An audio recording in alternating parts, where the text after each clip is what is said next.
Mateus capítulo 5, o verso é o 9, diz assim: Bem-aventurados os pacificadores, porque serão chamados filhos de Deus.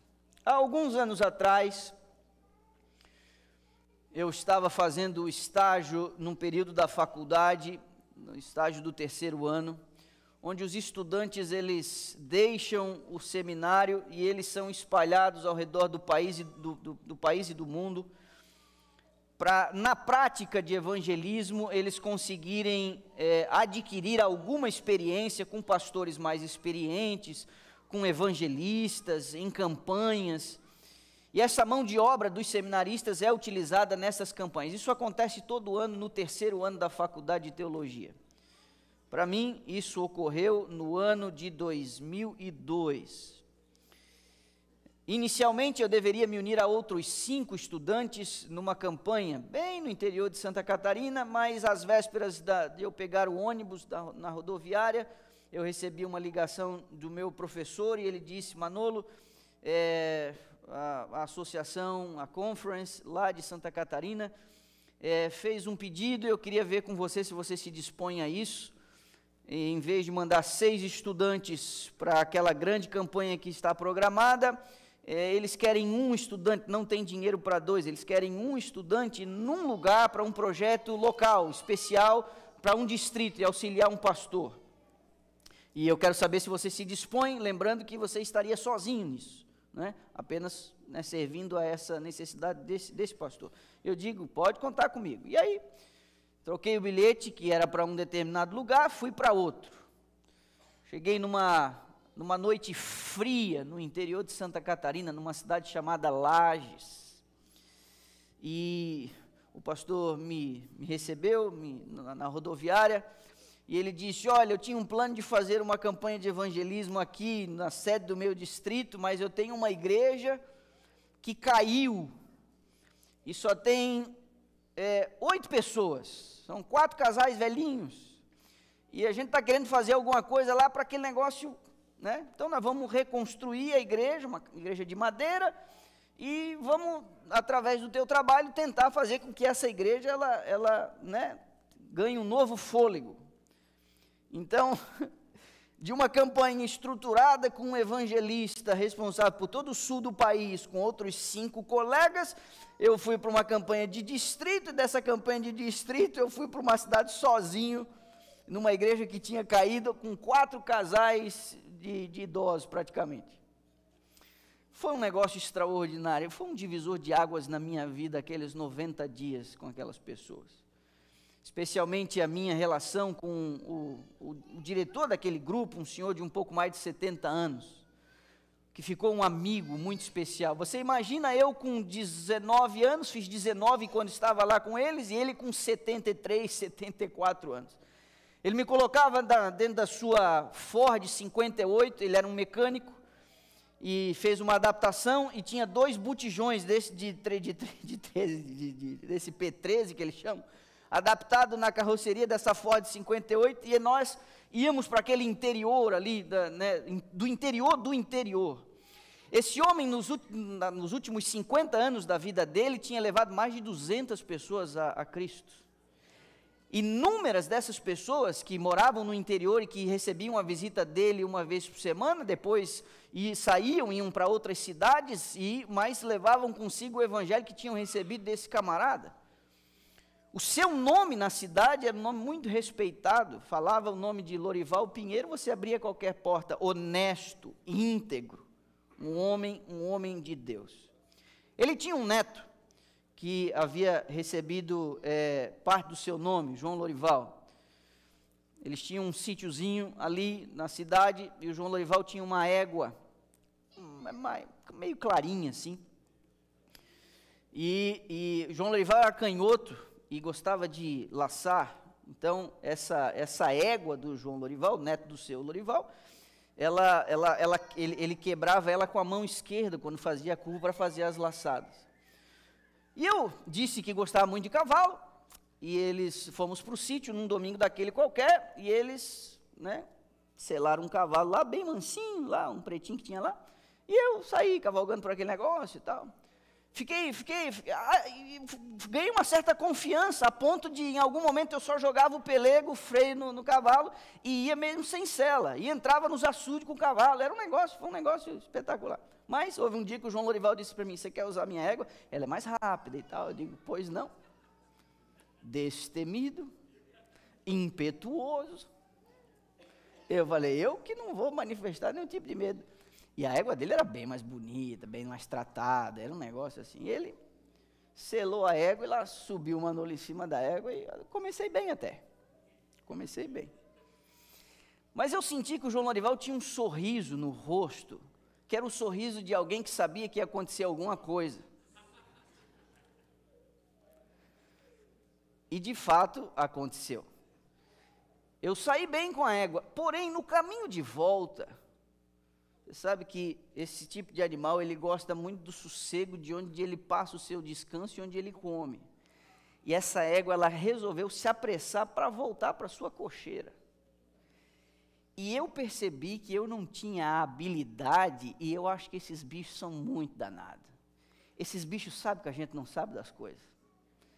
Esses bichos sabem, inclusive, que a gente sente um certo medo quando o perigo se aproxima. E essa miserável dessa égua resolve dar uma disparada. E nesse trote da égua, eu perdi os estribos.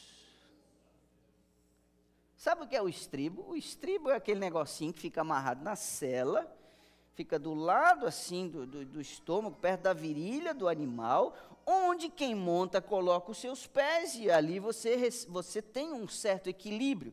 Você usa aquilo para cutucar o animal, enfim, você usa aquilo para controlar a sua montaria.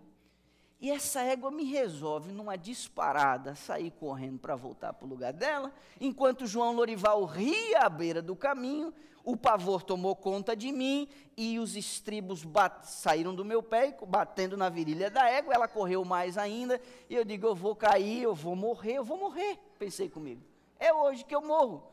E em poucos segundos, porque quando você está prestes a passar por um momento, a sua vida passa diante dos seus olhos, não é?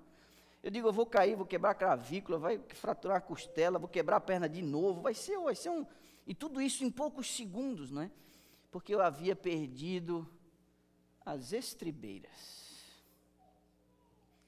Alguns de vocês conhecem esse ditado. Para quem está traduzindo, perder as estribeiras, e essa é a etimologia da palavra, é você perder o controle da situação. É você perder o controle de suas emoções, é você perder o controle da razão. Quando coloquei o uniforme hoje pela manhã, para estimular aí a investidura no período da tarde, sentei para tomar café da manhã hoje aqui, o Quinta estava sentado do meu lado, eu falei, Quinta, eu vou te contar uma história, eu falei, não vou contar não, eu vou contar lá na igreja. E não é dessas estribeiras reais, da égua do João Lorival, que eu estava pensando em contar para o Quintas, é essa outra, que eu perdi as estribeiras, mas não foi o instrumento de cavalgar, mas eu perdi completamente o controle sobre a minha razão. Eu devia ter uns 14 ou 15 anos de idade. Fui para um curso de desbravadores, era um curso de liderança avançado, e uma das coisas, uma chuva, não podia usar barraca, não podia, era tudo muito artesanal, era sem barraca, era sem instrumento, era sem nada. E uma das coisas que você tinha que fazer fogo, tudo molhado, na chuva, e não podia usar nem fósforo, nem isqueiro, nada disso. Então, uma das ferramentas que nós utilizamos foi um pouco de bombril e a pilha para fazer a faísca. Eu devo ter levado quase 3 horas para acender a miséria daquele fogo, e de fato consegui, passando nessa parte do teste, a minha unidade tinha que fazer esse fogo, e eu passei quase 3 horas numa agonia, e consegui pegar o fogo, e o fogo pegou. Só que agora a gente tinha que cozinhar, e uma menina dessa minha unidade, ela foi lá pegar a água do rio, para a gente cozinhar o macarrão, para fazer a refeição, porque isso tudo fazia parte do curso. E quando ela me volta com a panela de água lá do rio, um pouquinho antes de chegar na fogueira, ela tropeça e vira a água por cima do fogo, que tinha sido levado 3 horas para acender. Irmãos, Eu sinto tanta vergonha desse dia. Eu desejei a morte de uma pessoa. E eu não sabia o que fazer. Então, eu saí, que a fumaça subiu assim, e eu saí, fui para o meio das árvores, e eu fechei os punhos e eu gritava assim, ó, ah! E ela botando a mão na cabeça, desculpa, e eu gritava assim, ah! Perdi completamente assim, o controle do ódio que eu senti naquele momento. Hoje eu consigo olhar para esse dia, até em tom jocoso, não é? Mas eu sei que na vida da gente, existem momentos e episódios em que nós somos testados nos limites da nossa capacidade, nos limites da nossa força e nos limites do nosso controle. Eu não sei o que tira você do sério. Existem pessoas que, por temperamento, elas são mais longânimas. O longânimo é aquele que tem um ânimo longo. Algumas pessoas conseguem lidar com os estresses da vida, com os percalços da vida, com os inconvenientes, com aquilo que é desconfortável, aquilo que é inesperado, conseguem lidar isso e levam na esportiva. Pessoas que aprenderam a rir de si mesmas, pessoas que observam nas coisas que saem errado, que saem do trilho, que saem do caminho, elas conseguem enxergar, às vezes, um propósito acima disso. Mas mesmo os mais calmos, existem momentos na vida em que você é testado a ponto de perder o controle. Quando nós vamos ao primeiro livro de Samuel, no capítulo 24, você vê um episódio interessantíssimo. Quando Saul ele deve ter exagerado no café da manhã naquele dia, e ele sente vontade de ir no banheiro para atender às suas necessidades. Nós estamos falando de um contexto de uma cidade de 2.800, 2.900 anos atrás, de um exército que está em campanha. Saul está atrás de Davi para matá-lo, por sua ira cega, mas há um momento em que ele sente a necessidade de aliviar o ventre, e ele se enfia numa caverna, e lá ele está naquele momento de vulnerabilidade. Adivinha? Na mesma caverna, está Davi. Davi está cansado de fugir de Saul. Davi está cansado da insanidade do pai do seu melhor amigo. Davi está cansado desses altos e baixos de um rei insano, de um rei inseguro. Medo da sombra do pastorzinho, do filho de Jessé. E naquele momento Davi, dono de sua razão, ele pega um pedaço do manto de Saul, e como prova de que ele tinha a oportunidade de ferir seu inimigo, mas ele depois grita: Saul, Deus me entregou você na minha mão, mas eu poupei tua vida. Aí o Saul diz: é verdade. Então Davi, dono da razão, dono das suas emoções, triste, cansado de ter que fugir como um bandido, mas ele, dono dos seus sentimentos, ele não se entrega à sua ira de forma nenhuma. Esse é o Davi de 1 Samuel capítulo 24. Porém, todo mundo tem um capítulo 25 na vida. Vire a página. 1 Samuel capítulo 25. Você sabe que quando nós gastamos muito as nossas energias com um problema, muito cuidado, porque às vezes nós resistimos a grandes problemas e cedemos a problemas menores. Nós estamos esgotados por conseguir manter a calma, a paciência e o controle nos nossos grandes problemas, mas aí nós cedemos a pequenos problemas. Isso acontece muito na rotina, às vezes, de um chefe da casa. Ele engole todos os sapos possíveis lá fora. De um chefe, de um colega de trabalho, de um fornecedor, de um patrão chato que pega no pé, alguém cruel, exigente. Ele engole todos os sapos. Mas ai do seu filho se ficar batendo repetidamente o martelinho ali, fazendo um barulho na hora de que ele está assistindo o seu jornal. Ele desconta toda a sua frustração e a sua falta de paciência numa criança indefesa. Então, muito cuidado, todo mundo tem um capítulo 25. Acompanhem comigo. Eu queria que você desse uma olhada. Deixa eu dar o contexto para você. Davi está, como eu mencionei, fugindo de Saul. E ele acaba reunindo em torno de si 400 homens. É tudo quanto é tipo de gente que não tinha para onde ir, que Davi acaba atraindo para formar o seu próprio bando. Ele como se ele tivesse uma espécie de um time de elite. Tinha gente de tudo quanto é tipo lá, viu? Pessoas muito habilidosas, algumas pessoas muito violentas, outras corajosas. Davi reúne ao redor de si um bando de gente que não tinha para onde ir, uma grande maioria deles. E Davi forma a base do seu exército, um exército que seria muito poderoso no futuro. Esses 400 homens. E aí Davi começa agora a prestar serviços, assim, ele é meio freelancer. E ele está na região do Carmelo. E na região do Carmelo tinha um homem muito rico. Ele tinha muitas posses. Naquela época as posses eram medidas pelo tamanho do seu rebanho, pela quantidade de servos que você tinha. E esse homem, um descendente de Calebe, aquele príncipe de Israel, esse homem era muito rico e habitava nas imediações do Carmelo. O que Davi fez? Davi usou a sua força com os seus homens, e Davi serviu de proteção para este homem no período da tosquia das ovelhas, para ninguém se aproximar, para ninguém roubar, para ninguém lesar, para ninguém ameaçar esse camarada que tinha muito dinheiro. E depois que ele concluiu as suas tarefas, Davi faz uma solicitação. Davi manda um recado a este camarada chamado Nabal e diz assim: fulano, eu fiz isso, eu esperaria que você pudesse reconhecer os meus esforços, o meu trabalho, nos dando algum tipo de compensação. Eu tenho aqui um grande número de pessoas que dependem de mim e que vivem ao meu redor, eu queria que você reconhecesse o serviço que nós prestamos. Eles prestaram um serviço de segurança, certo? Repare na resposta desse camarada, versos 10 e 11 do capítulo 25 de 1 Samuel. Respondeu Nabal aos moços de Davi e disse: quem é Davi? E quem é o filho de Jessé? Muitos são hoje em dia os servos que fogem ao seu senhor.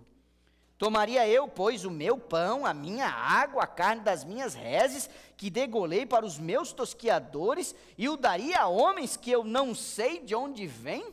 Rapaz, o Nabal vira para ele e fala: eu não sei quem são vocês. Ele está dizendo assim: é um bando de fugitivo que abandonou os seus senhores.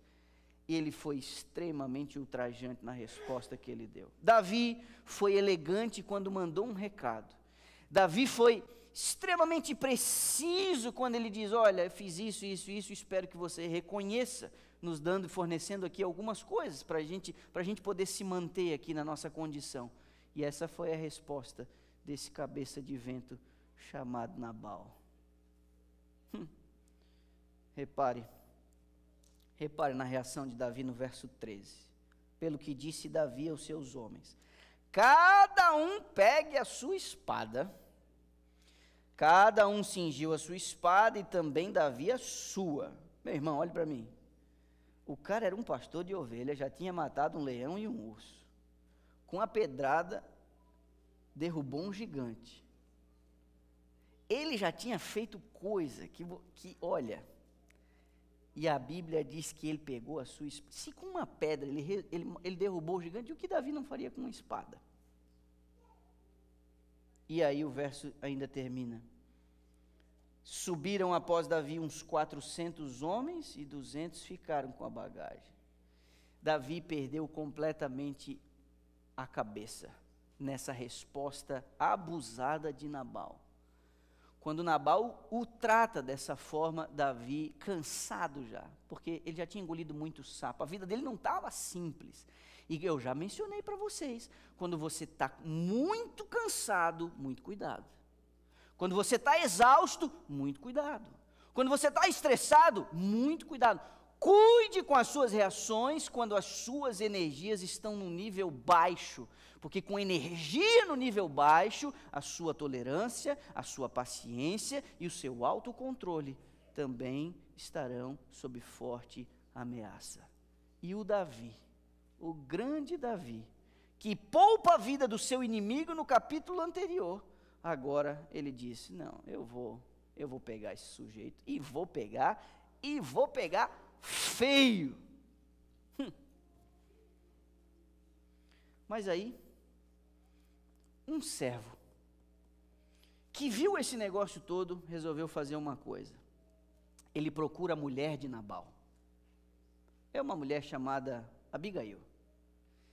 Ele procura a mulher de Nabal porque ele conhece o seu patrão. Você sabe que as pessoas sabem quem nós somos. Elas sabem como podem nos abordar. Elas sabem se elas têm espaço para falar com a gente ou não. Esse camarada aqui, ele já tinha uma fama. Ele era uma pessoa irrazoável, inacessível, não raciocinava direito, e o servo vai na esposa e conta para ela. Repare o relatório desse camarada, versos 15 a 17, mesmo capítulo.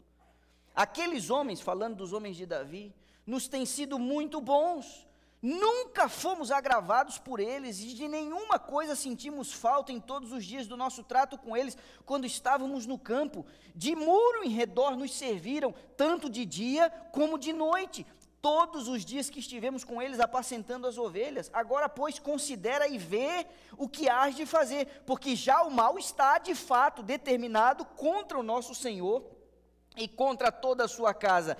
E ele, falando de Nabal, é filho de Belial, e a quem não se pode falar. Esse camarada não tem papo com ele. Então esse servo procura a esposa. Repare a estratégia de Abigail, verso 18. Então Abigail tomou a toda pressa, ela age imediatamente. Olha o que ela faz: 200 pães, 2 odres de vinho, 5 ovelhas preparadas, 5 medidas de trigo tostado, 100 cachos de passas, 200 pastas de figos, e os pôs sobre os jumentos. Verso 23. Vendo, pois, Abigail a Davi, apressou-se, desceu do jumento e prostrou-se sobre o rosto diante de Davi, inclinando-se até a terra. Lançou-se-lhe aos pés e disse: Ah, Senhor, caia a culpa sobre mim. Permite falar a tua serva contigo e ouve as palavras da tua serva. Repare que essa mulher, primeiro ela age imediatamente. O servo dá urgência e ela age imediatamente. E ela prepara uma série de elementos e manda à frente dela, numa espécie de preparo para pavimentar o caminho, para amansar a fera. Davi estava destemperado, tinha perdido as suas estribeiras, e estava a caminho com 400 homens e com a sua espada em riste.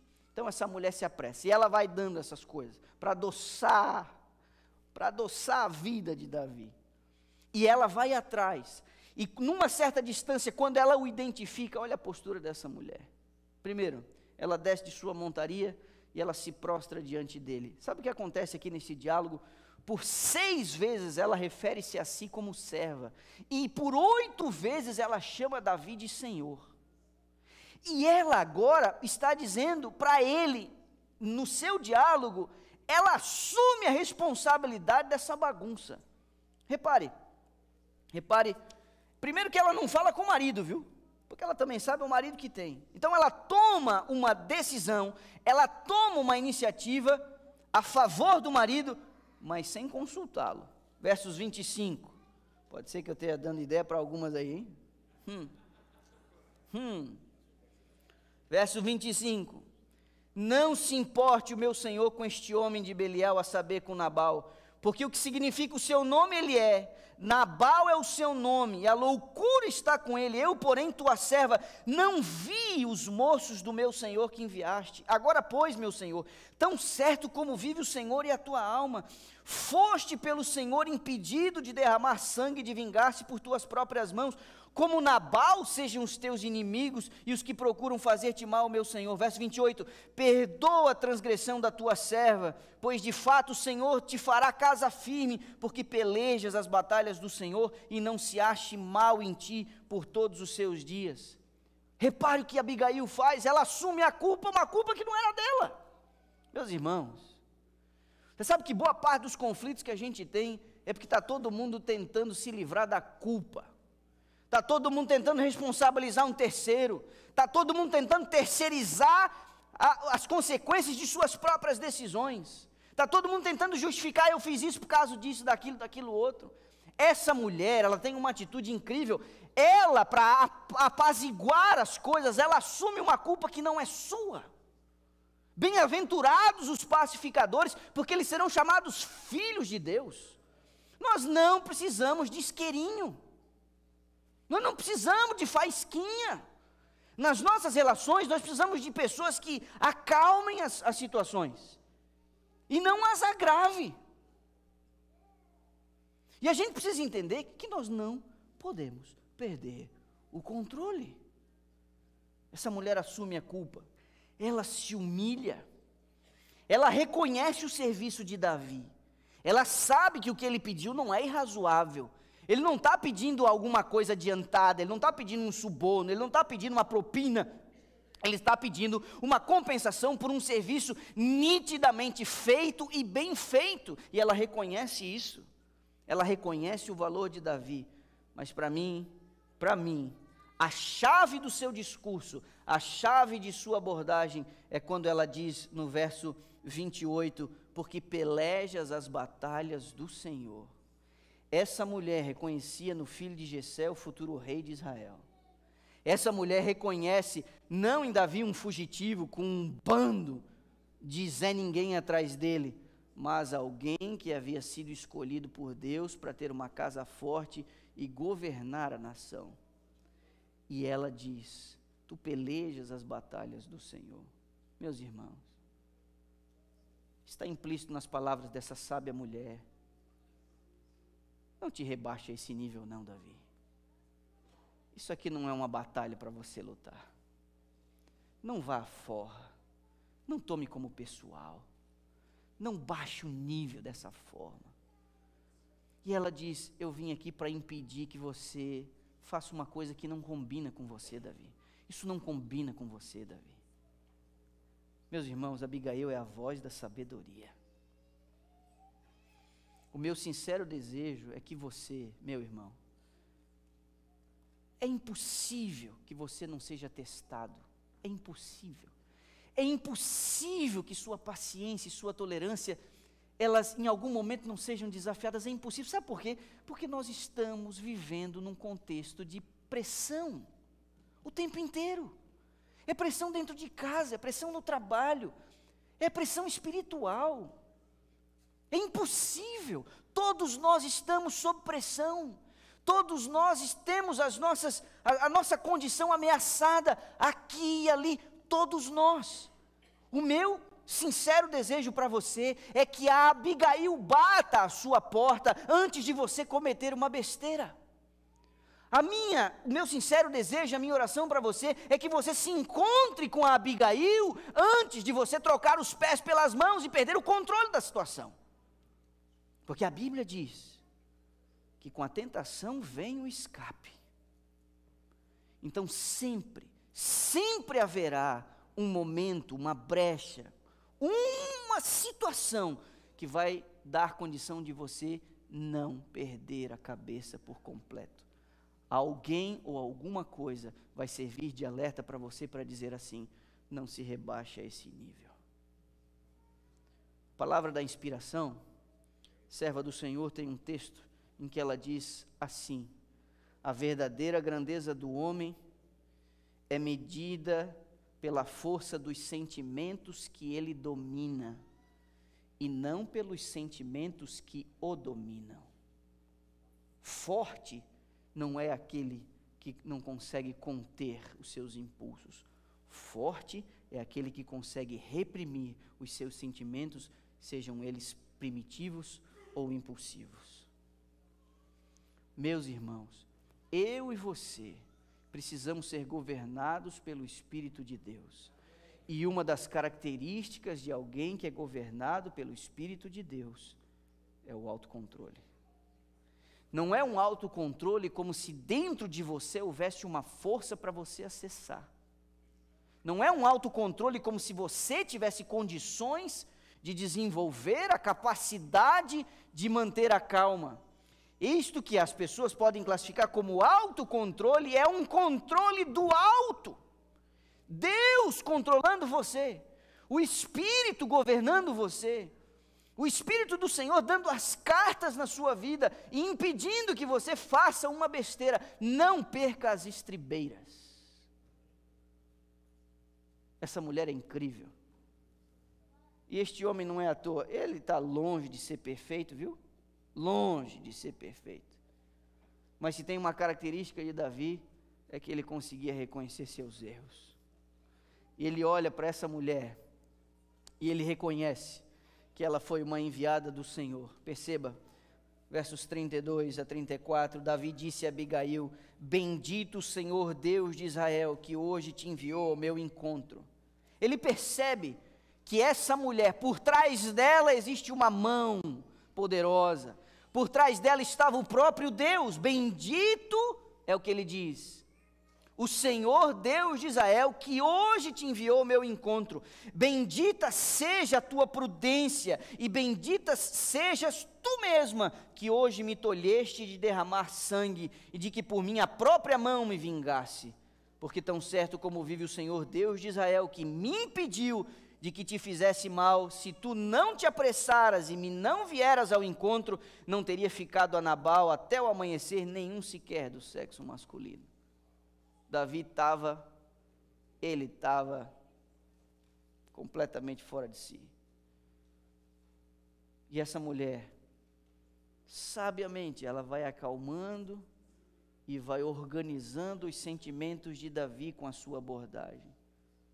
Meus irmãos, é possível que você tenha um papel a exercer para acomodar as coisas à sua volta. Seja sábio na sua abordagem. Nós ganhamos muito mais com uma pasta de figos do que com uma colher de fel. A gente ganha muito mais com um presentinho e uma abordagem um pouco mais humilde do que com um dedo na cara, dizendo você é isso, isso ou aquilo. Seja sábio. Pode ser que você tenha que lidar com um Nabal, cabeça de vento. Pode ser que você viva com um. Pode ser que você viva com uma. E em algum momento você fez a escolha de partilhar a vida com ele. Vai agora, sentou, vai montar e vai. A vida é assim mesmo, e vai. E agora você tem que lidar com isso. Que você tenha condições de ajudar quem está à sua volta para poupar essas pessoas das suas insanidades. Pode ser que você tenha que cruzar o caminho de alguém, ajudando alguém, impedindo alguém de cometer uma loucura, um ato de insanidade. Que você seja um instrumento da bondade de Deus, da paciência de Deus, da tolerância de Deus. Não perca o controle, permita que o Espírito de Deus tome conta de você. 10 dias depois, Deus resolveu a questão para Davi. Nabal morreu 10 dias depois, mas Davi não sujou suas mãos. Não suje suas mãos. Não desça o nível, porque o nosso papel é lutar as batalhas do Senhor e não as nossas próprias batalhas. Não vá à forra, não tome como pessoal, não suje suas mãos, porque os cristãos não são assim. Bem-aventurados os pacificadores, porque eles serão chamados filhos de Deus. Feche seus olhos, por gentileza. Pai amado,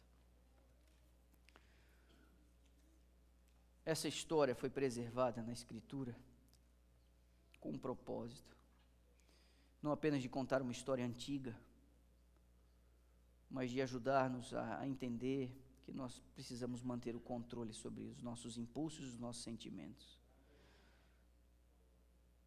Nós ficamos muito felizes pela humildade de Davi em reconhecer o seu ato impulsivo, retroceder do seu intento. É nobre, é humilde, e por isso esse camarada foi chamado um homem segundo o teu coração, porque ele reconhecia suas falhas. Alguns de nós fomos educados num ambiente desfavorável, o que não ajudou muito na formação do nosso temperamento, do nosso caráter, as nossas digitais. Alguns de nós somos bem nervosinhos. Alguns de nós temos muita dificuldade de lidar com o contraditório, com as crises, com as ameaças. Alguns de nós temos essa dificuldade. Mas nós furtamos do Senhor a sua glória quando nós assumimos a responsabilidade e vamos à forra. Nós não podemos fazer isso. Porque a forma como nós reagimos às questões e às pressões, elas podem revelar muito do Deus a quem nós servimos. Então nos ajuda, Senhor. O Senhor é misericordioso. O Senhor chamou Pedro para trabalhar para o Senhor. O Senhor chamou Tiago e João. Eles eram bem nervosinhos. Mas o Senhor chamou eles, mesmo assim. E o Senhor continua chamando pessoas assim. Mas o Senhor chama para poder transformar. Nós não queremos nos conformar porque somos assim, porque sempre fomos assim. Nós queremos para a Tua glória que o Senhor nos transforme, Pai. Então, por favor, que o Teu Espírito governe a nossa vida e que a sabedoria nos encontre. Nós oramos em nome de Jesus. Amém.